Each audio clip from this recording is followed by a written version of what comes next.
వచ్చే నెల 1వ తేదీన రేషన్ షాపుల్లో సరుకుల పంపిణీ సమయం ఇదే.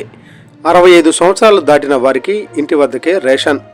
ఏపీలో ఎన్డీఏ కూటమి ప్రభుత్వం రేషన్ బియ్యం పంపిణీని వచ్చే నెల జూన్ 1వ తేదీ నుంచి రేషన్ షాపుల ద్వారా చేయనుంది.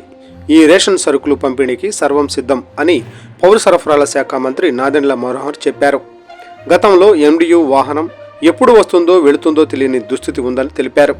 ఈ క్రమంలో రేషన్ కార్డుదారులు వాహనం కోసం రోడ్ల మీద తిరగాల్సిన పరిస్థితి ఉందని, ఇప్పుడు కార్డుదారులకు ఆ కష్టాలు ఉండవని చెప్పారు.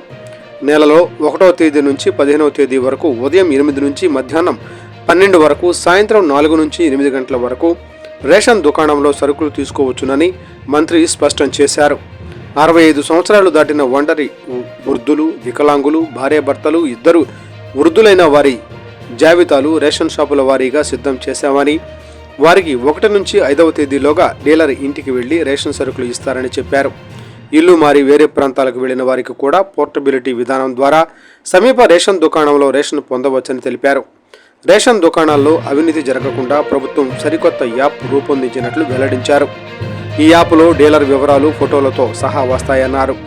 సరుకు ఎంత వచ్చింది, కార్డుదారులకు ఎంత పంపిణీ చేశారనే వివరాలు రేషన్ దుకాణం వద్ద జనం ఎక్కువ మంది ఉన్న వెంటనే ఈ యాప్ ద్వారా తెలుస్తుందన్నారు.